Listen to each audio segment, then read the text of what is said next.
টুকি, তাড়াতাড়ি এখানে আয়। নিশ্চয় বড় একটা মাছ জালে আটকা পড়েছে। যা ওজন, আমি তো একা জাল ওঠাতেই পারছি না। আয় বোন আয়, তাড়াতাড়ি আয়, নয়তো মাছটা জাল ছিঁড়ে পালিয়ে যাবে। টুনটুনের এমন কথা শুনে টুকি দৌড়ে দিদির কাছে আসে আর দু বোন মিলে অনেক কষ্টে জাল টেনে উপরে ওঠায়। আর টুনটুন দেখতে পায় জালে কোনো মাছ নয়, বরং একটা মৎস্যকন্যা আটকা পড়েছে। এদিকে দুই এতিম কন্যা ভীষণ ভয় পেয়ে যায়। এই বোন, এটা তো কোনো সাধারণ মাছ নয়। দেখি তো মনে হচ্ছে এটা কোনো মৎস্যকন্যা। হ্যাঁ হ্যাঁ, তোমরা ঠিকই বলেছ। আমি কোনো সাধারণ মাছ নই, আমি আসলে একজন মৎস্যকন্যা। আমি অনেক আহত, ঠিকভাবে চলতে পারছি না, আর তাই তোমাদের জালে আটকা পড়েছি। তোমরা কি দয়া করে আমাকে একটু সাহায্য করবে? আমার যে ভীষণ কষ্ট হচ্ছে, এই ব্যথা যে আর সহ্য করতে পারছি না। তোমার কি হয়েছে মৎস্যকন্যা? তুমি কিভাবে আহত হলে আমাকে একটু বলো তো, আর আমি কিভাবে তোমাকে সাহায্য করব? তুমি আমাকে আগে তোমার জাল থেকে মুক্ত করো, তারপর সব বলছি।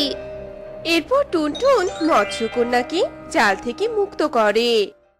আসলে আমি সাঁতার কাটতে কাটতে জলের উপরে আসি, আর তখনই এক শিকারী আমায় দেখতে পেয়ে তীর ছোড়ে। আমি তীর থেকে বাঁচার জন্য লাফ দেই, আর তখনই শিকারীর ছোড়া তীরটা আমার লেজে এসে আঘাত করে, আর আমি সাথে সাথে জলের নিচে তলিয়ে যাই। এরপর আঘাতের কারণে ঠিকমতো চলতে না পেরে তোমার জালে আটকা পড়েছি। দয়া করে তুমি আমার লেজে হানা তীরটা বের করে দাও, আমার যে বড্ড কষ্ট হচ্ছে। ও, বুঝেছি। তাহলে এই ব্যাপার। তুমি চিন্তা করো না মৎস্যকন্যা, আমি এক্ষুনি তোমার লেজে হানা তীরটা বের করে দিচ্ছি। এ কথা বলে টুনটুন মৎস্যকন্যার লেজ থেকে তীরটা বের করে দেয়, আর মৎস্যকন্যা ব্যথা যন্ত্রণা থেকে মুক্তি পায়। এদিকে টুকি না খেয়ে থাকার জন্য জ্ঞান হারিয়ে মাটিতে পড়ে যায়। বোন, এই বোন, তোর কি হলো বলতো? তুই এভাবে পড়ে গেলি কেন? বোন, কথা বল।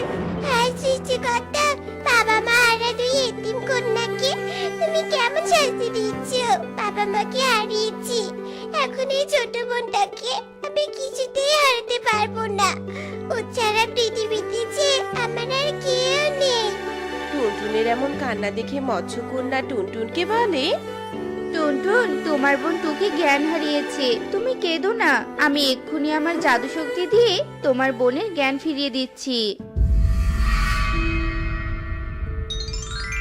এই তো তোমার বোনের জ্ঞান ফিরেছে। এবার আমাকে বলো তো, তোমরা এত ছোট হয়েও মাছ কেন ধরতে এসেছো? আর টুনটুন, তুমি যে বলেছিলে তোমার বাবা মা মারা গেছে, এটা কি সত্যি? কিভাবে মারা গেছে তোমার বাবা মা, আমাকে বলো টুনটুন। এরপর টুনটুন মৎস্যকন্যাকে তাদের ঘটে যাওয়া সব ঘটনা খুলে বলে। সব শুনে মৎস্যকন্যা বলে, সব বুঝলাম। তোমরা তো এতিম কন্যা বড় অসহায়। টুনটুন, তুমি আমাকে ব্যথা আর যন্ত্রণা থেকে মুক্ত করেছো, তাই আমি তোমার উপর অনেক খুশি হয়েছি। আর তোমাদের দুই এতিম কন্যাকে দেখে আমার ভীষণ মায়া হচ্ছে। তাই আজ থেকে তোমরা দুই এতিম কন্যা আমার মেয়ে হয়ে থাকবে। তোমাদের যখনই কোনো কিছুর দরকার হবে, তোমরা তখনই এই নদীর পাড়ে এসে মৎস্যমা বলে ডাকবে, আমি তখনই আসবো। আর তোমাদের যা দরকার হবে তাই দিয়ে যাব। তোমাদের দুই এতিম কন্যাকে আর কোনো কষ্ট পেতে হবে না। এক্ষুনি আমি তোমাদের জন্য খাবার আনছি। এই কথা বলে মৎস্যকন্যা জাদু দিয়ে টুনটুন আর টুকিকে অনেকগুলো খাবার এনে দেয়। এই খাবার নিয়ে তোমরা বাড়ি চলে যাও, আর আমিও এবার আসি। বেশি দেরি করলে শিকারী আবারও আসতে পারে। এরপর মৎস্যকন্যা চলে যায়। টুনটুন আর টুকি বাড়ি ফিরে আসে।